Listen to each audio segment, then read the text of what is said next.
Have you ever wondered what it really takes to make Agile work? Well, at the Global Agile Summit, we're bringing you real-life, first-person stories of Agile succeeding out there in the real world that will inspire you to take action. Whether you're a leader, a product innovator, a developer, you'll hear practical insights from those who've done it. They'll be telling their own stories from the stage.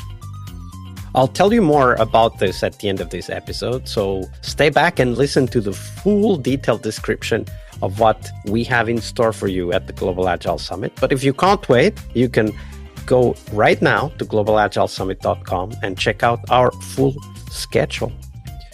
For now, on to the episode, but I'll see you at the end of this episode with more details on the Global Agile Summit. Talk to you soon.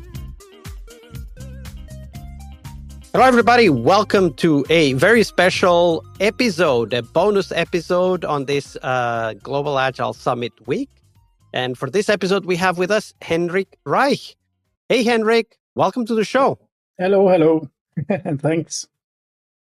So Henrik is the host of the developer track at the Global Agile Summit, and he's also a principal architect and developer in the R&D department at Twoday Data and AI Denmark. He has a deep expertise in all things data, like OLTP, OLAP, and a lot more, of course. And he's a strong advocate of agile development, automation, and continuous learning. He also enjoys biking, music, technical blogging. You should definitely follow his blog. And speaking at events on data and AI topics.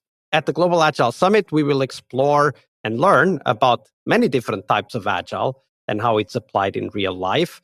And Henrik is going to talk to us about working with data teams, which is a big topic these days. So, Henrik, let's start with why you think it's important to specifically talk about Agile data teams. Yes. Yeah, it's a very good question. And the reason I think it's important is because the data is moving towards the principle of software development. And we have seen for the last couple of years that languages like Python is gaining more and more ground within data. At the same time, many people who works within data doesn't have an engineering background as many software developers. So the practices on how to utilize a programming tool like Python fully and make a quality development and so forth is lacking. So that's why I'm thinking that it's a very important topic right now, because we are seeing so much development within data, and data is gaining more and more popularity. So it's important. Absolutely. About a year ago, we helped publish a book on Agile software development for business intelligence projects. So I'll put the link in the show notes. And there's a lot of that specificity that you talk about. But when you talk about data teams, you also bring in another dimension. So, of course, one is the fact that people come from a data background, not necessarily a software engineering or computer science background, and they might need some of those concepts and practices that we've developed in Agile over the last 2 decades or so. But you also talk about dynamic teams. Let's give our listeners a bit more of context. What do you mean by this dynamic team concept? Yes. As I work for a consultancy house, for example, the teams I work with, we have a lot of consultancies who also have customers, which they have to go to once in a while. So when we are doing our planning, sprint planning and so forth, we can only be certain there will be there so much time, and that can change from sprint to sprint to sprint. So it's also something we have to take account for, and I also think that's quite common in a lot of other areas. In the perfect world, we would have the static team with all the static members and so forth, but I have never seen that work in real life. Yeah, that's true. In fact, in many project organizations, we have that exact same condition or context, right? Like where people are assigned based on their expertise and skills rather than being in a team for a long period of time. And of course, this is true for rare specialties, right? If you're a specialist in a specific environment or specific set of technologies where there are not too many, that's one. But also in project organizations, we very often see people serving more than one team, therefore only being partially available to a team. That's true. Yeah. And of course, this brings the topic, which is the topic we're going to explore today, which is this idea that Agile isn't a one-size-fits-all. And you've talked about how there isn't a single Agile framework that works for every team. So when it comes to data teams, what are some of the unique challenges, and I should say data dynamic teams, what are some of the unique challenges that they face in adopting Agile? Yes. One of the biggest, challenge is that people are different, and we have a lot of people who have worked a long time with data, and a lot of the tools used within data doesn't support Agile as well. They're built around ClickUps, and still to this day, companies, the big vendors of data tools, are promoting that, okay, you can bypass all these practices around good practices by just clicking, and then you have skipped a lot of steps, and you are ahead. But yeah, how can I put it?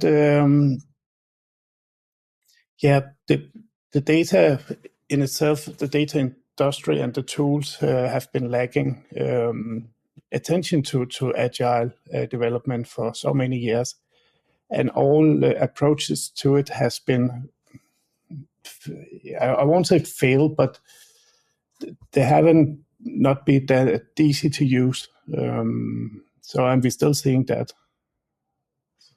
So that's definitely one of the challenges, that we have tools that are not necessarily adequate for the practice, like test-driven development, for example. But what are other things? Like, what are other things that you think really make it difficult for an Agile dynamic data team to adopt, for example, vanilla Scrum? It is, again, practices and tools, and also how you are trained. I see solution as not only data solution, but data solution as well. It has three parts. It has the people who has to do the things, have to do solutions. Then you have the technology, as that can be the programming language, your tools, and so forth. And then it can be the architecture. And all these three has you have to serve them, but if you give some of the three, or one of the three, too much attention, the two others suffers.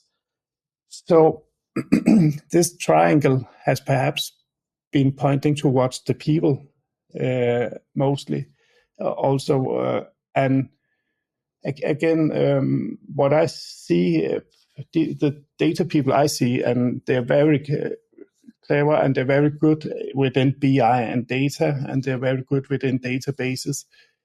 They're not trained in the concept of what can I say, product development and best practices around that.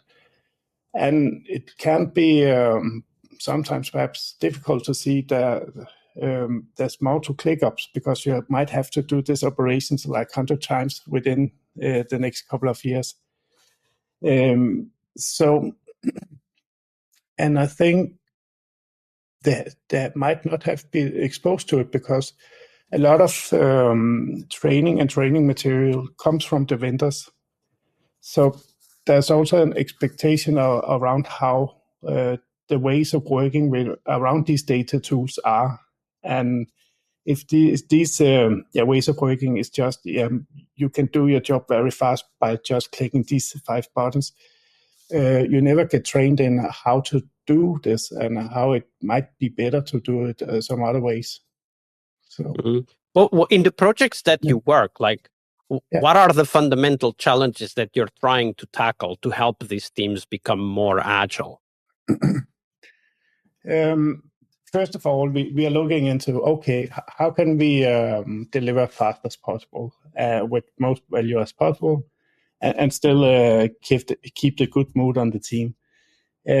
So our first approach is actually how can we make CI/CD available, continuous integration, continuous delivery. Some might have heard me say that, for example, you can get a agile library. For example, you can do agile programming. The technologies you're using is enabling the agile. So if we would like to do CI/CD, we need to find some development patterns which enables the CI/CD. And it might be, if we use specific programming patterns in Python, we might encapsulate problems better, and we might be able to use some board tool better to keep track of these, and we might only have a little something to integrate and to deliver. So it's more around the ways of working and the goals than it's the technology as such. But sometimes we are facing technologies where it's not possible, and then we have to figure out what can we do instead. But at my department, we are looking very much at, for example, this tool is lacking the possibility to do CI/CD. What can we do instead? How can we get close as possible? So what you're basically saying, if I understand you correctly, is that within the data environment, there are still many of the good principles of, for example, object-oriented programming, like encapsulation, that are not yet available to people who work with data projects every day, right? Exactly. And that poses challenges for what kind of tools we can then use and try to apply these more agile practices like CI/CD. Yeah, exactly. So what are some of the solutions that you have found? Like, do you have some examples of how, for example, to bring that CI/CD enabling thoughts or patterns to the agile data teams? Yes, we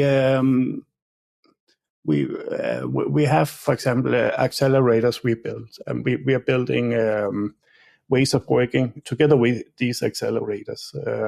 An accelerator at us is how can we make our consultants more productive at the customers? How can we get them to spin up a data platform faster? So it's not only based on the technology, it's also, as I said, the ways of working. And then we are saying, we had some technology with our partners which didn't support CI/CD that well over the last year.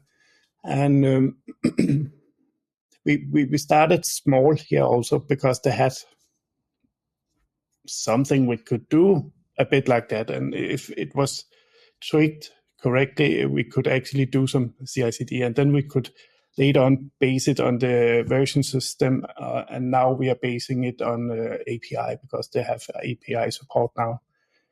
So when we don't have the technologies in place, we are trying to find the next best solution, and then we actually document our way out of it. And it means, again, it means again that perhaps the consultants might need to do ClickUps. It might take a little bit longer. That's the way we have found works. So it's almost like you take a challenge, like, for example, we want to have version control. Yeah. And you take that challenge and you try to extract as much as possible from the context to allow for version controlling. But then there is a point where you can't add anymore. So you will still need to do things, quote unquote, manually. I mean, I remember when I started programming, and the version control was the name of the file _final, then _final _final, then _final final, and so on, right? Yes, I remember that. And what you're saying is that many data teams are still at that level in terms of the availability of version control for their technology. So you need to find workarounds through defining ways of working, right? Exactly. And again, you could say there might be actually some cases where CI/CD is not agile, but it's a way for us to get our work out to the customer as fast as possible. And that's what agile is in the end. So you can say CI/CD is an enabler for that, but there might also be other ways, like the version control you mentioned. If could in a dimension be the best way? Yeah, especially because many of these tools have their own quote unquote file system. It's not really a file system, it might be just a database or whatever, but you can't necessarily hold the code outside the tool, right? Like the code is inside the tool. Yeah. So this presents quite a lot of challenges. And I wonder, Christian, in your, let's call it investigations, in your research, what have you found are some common practices that Agile data teams out there could start looking into and to bring in these aspects of Agile development like CI/CD and version control and even pair programming and debugging, whatever that might be? Yes, that's I have a lot of thoughts about that. My recommendation number one, overall best recommendation, as I see it, is to start small. To start and say, and I would not say you should ditch the frameworks we have now. This should stand as a inspiration, but start small and say, okay, what task do we have? Okay, we have to deliver something to a customer. Okay, how do we do that? And then you can look at the agile frameworks. What methodologies has it taken to do that?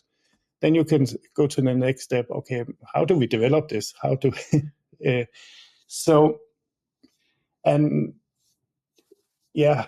I see development and agile and develop in general is like football. You have to practice it. You have to, if you're a new team, you have to figure out how do the other players play and start from the other end.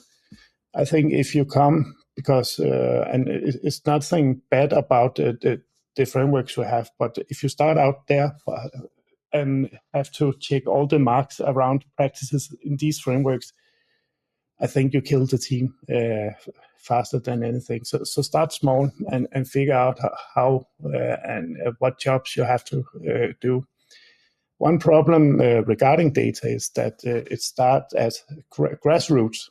It starts at some point where somebody says, okay, we need something around data because that's very popular. And I can imagine also in this AI hype, it has much more focus. So I've been places where there's a little bit of conception that it fixes itself, it handles itself. But actually, the biggest stakeholders within data is actually what's called the CXOs, because they need the numbers, they need how to run a company data driven. But very often we are seeing that, okay, we are missing stakeholders and we are missing owner for the project. And this should also be, it should be decided at the beginning of a project who owns it and who is the stakeholders. Because then you also start to get requirements. One pitfall of not having a stakeholder is that the owner might perhaps put too much pressure on the team, because the owners perhaps thinks, okay, how much can we deliver? We should deliver much as possible, and you will run without any guidance or anything. You run in blind. Yeah, you talk about these accidental product owners, right? Like people who don't understand the role of the product owner, who don't necessarily even care about the details of the implementation that needs to happen.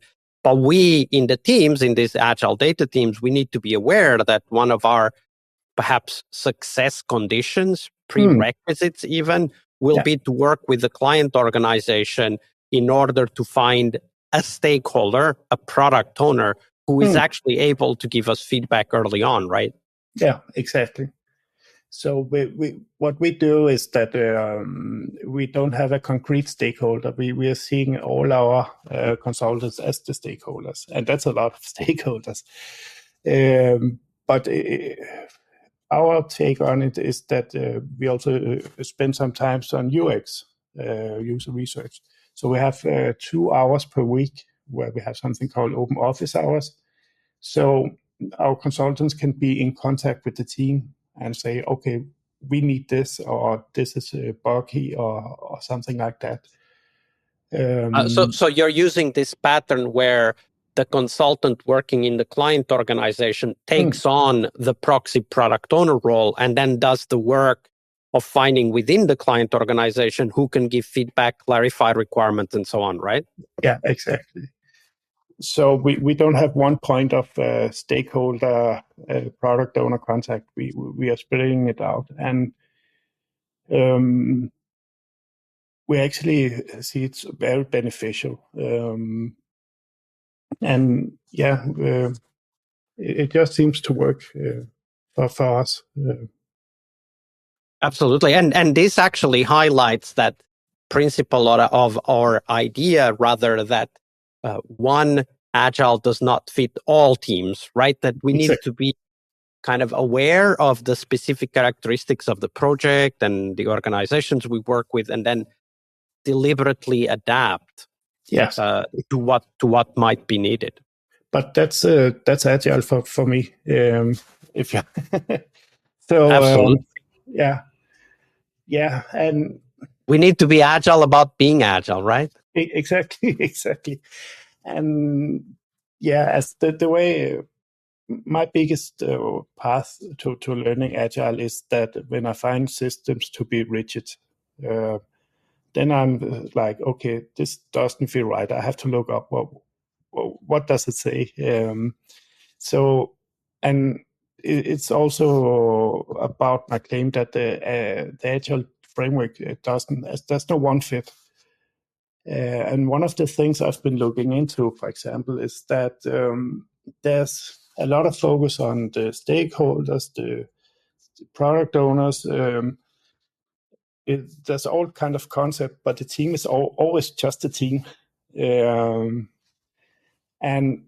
I've been looking into, okay, what about, because we're also speaking about personas, that's the customers who's going to take our product. But what about the personas in the teams? Nobody describes that very good. I have tried to look it up, and I came across where they describe you can have specialists, and you can have generalists, and you can have hybrid, and you can have parallel. And it's like it's very quantitative Excel sheet alike. And if you dive deeper into that, you read, okay, generalists, that's somebody who knows a lot but can't not but very doesn't know deep. it. Yeah, and that's not my experience. My experience is that we are much more diverse as a team. You have people who are extremely strong at technologies, also broad and deep at the same time. So if I can quantize it in the same way, I would put people into 2 categories, and there's nothing wrong with either category. But you have the people who code for living or live for coding. That's it. And what are the key differences that you see between those two groups, the people who code for living and the people who live for coding, specifically in data projects? It's I can look at my own group. Okay, most of them are living for code. Is that this is a hobby for these people? This is they have another drive than they have to make an income and support their home. And there's nothing wrong with that. I have to to point at. But for them, it's more hobby than a job, and it can sometimes be a little bit difficult to control, but it also gives a lot of benefits. So, yeah, and you can say within data, we have a lot of the same work, especially when we work with structured data and BI and do report accountants and so forth. And if you are in the second group, code for a living, you might fit very well into that one.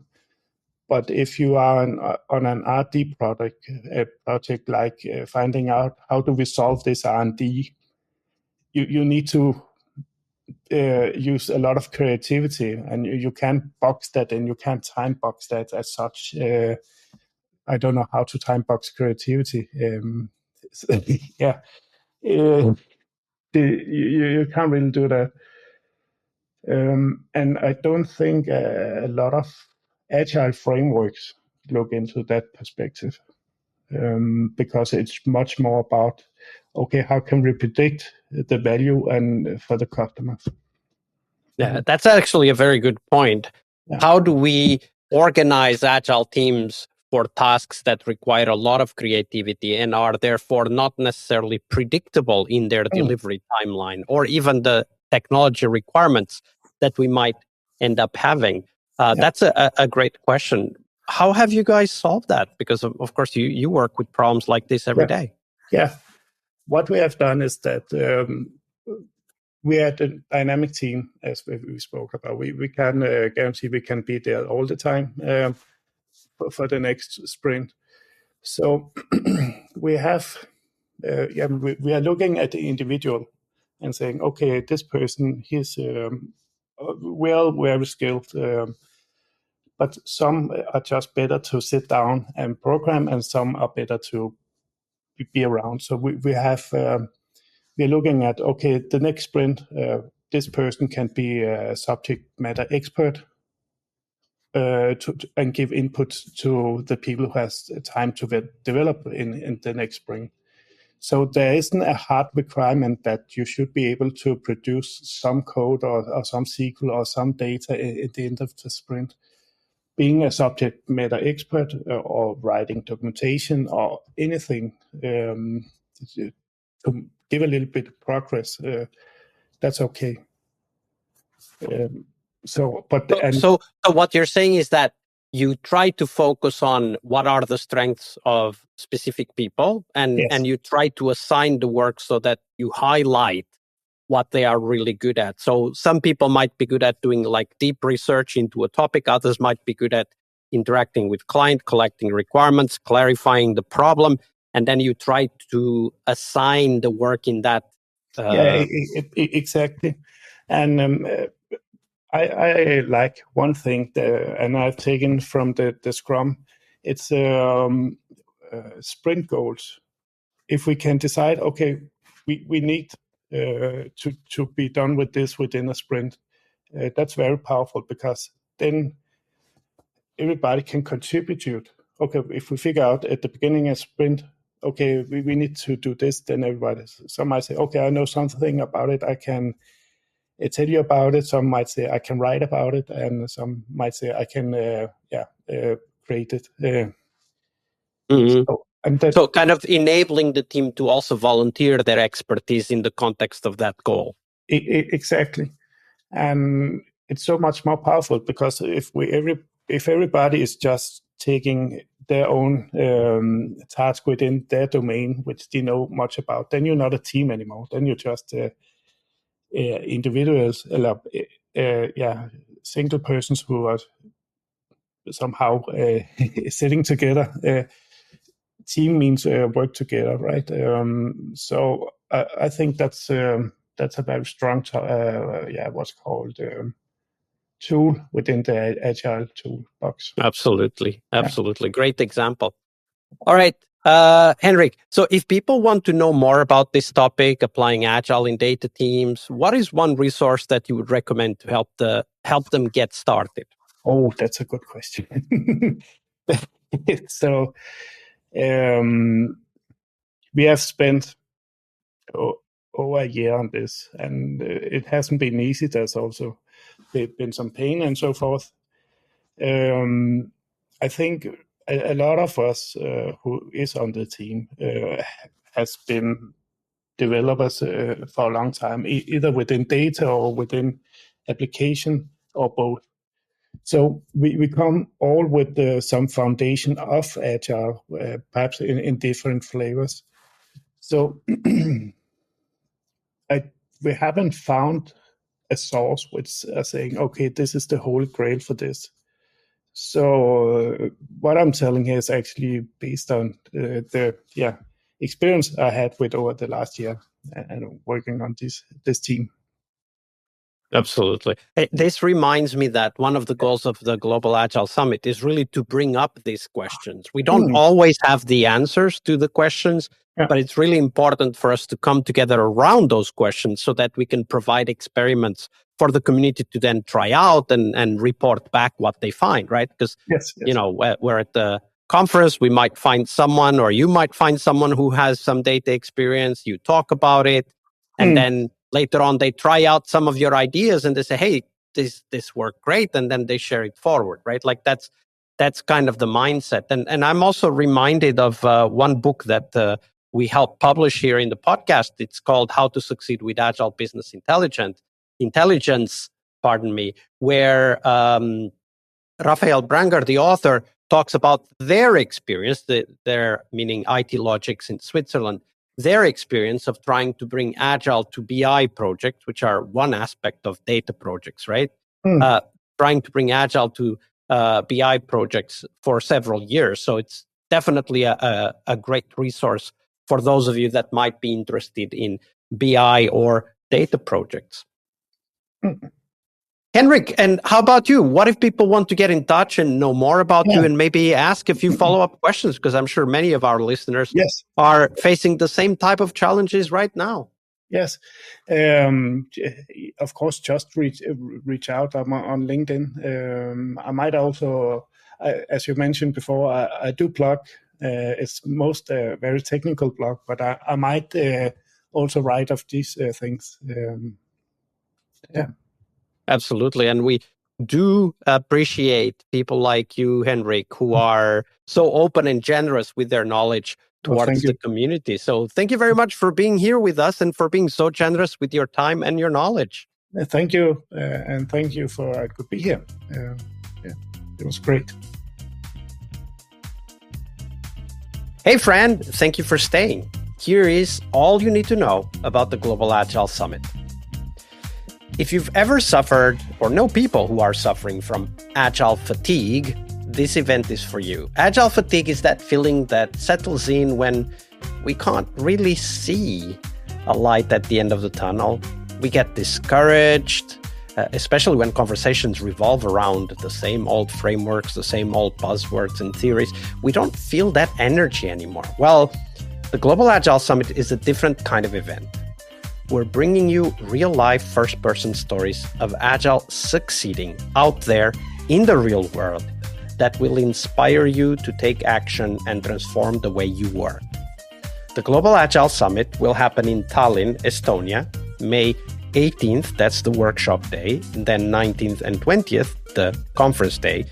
And Tallinn, Estonia is one of the most innovative tech hubs in Europe. The Global Agile Summit is hosted together with Latitude 59, which is kind of a citywide celebration of software startups and groundbreaking ideas. And we'll have a shared ticket for you to attend those events as well. So who will be speaking? Well, we've got an incredible lineup of thought leaders in software and Agile. For example, Clinton Keith, the person who literally wrote the book on game development with Scrum, and is busy bringing Agile to the world of game development. You must check his session. The very famous and well-known Jürgen Apelo, author of Management 3.0, will be talking and exploring about AI's impact on leadership. We also have Gojko Adzic, who's taking an unconventional look at the product growth with his lizard optimization keynote. Other speakers include, for example, Sven Dietz, who's challenging everything we know about software development by literally ditching contracts and estimates. Can you imagine? His teams deliver software before their competitors are even done with the contract negotiation. How agile is that? But there's more. We'll cover engineering practices in our developer track with talks on, for example, AI-assisted test-driven development, developing products in minutes with a different approach to how we develop, configure, deploy platforms, and much more. We also have a product track where we cover cutting-edge ideas around product discovery, delighting customers with product delight frameworks. We'll have a talk about that. And we also have an agile business track where we will talk about, for example, open strategy, a very agile approach to managing organizations and delivering software faster to clients, faster than you can even write a contract. Literally, I mean, I already told you about Sven Ditz's story. It's amazing. It definitely is a must-see. I'm sure you'll be inspired and get a lot of ideas for your own software projects and software delivery. Now, whether you're a business leader, a product innovator, or a developer, you'll definitely find value in our 3 focused tracks. That's Agile Business for those working with businesses and organizations, Agile Product for product managers, product owners, and innovators, and Agile Developer for the builders, making Agile work in practice, the coders, the testers, the designers, the producers, the Scrum Masters, you name it. If you join, you will meet over 200 Agile professionals from all over the world. People who, just like you, want to grow, want to share, and want to learn by challenging the ideas that don't work anymore.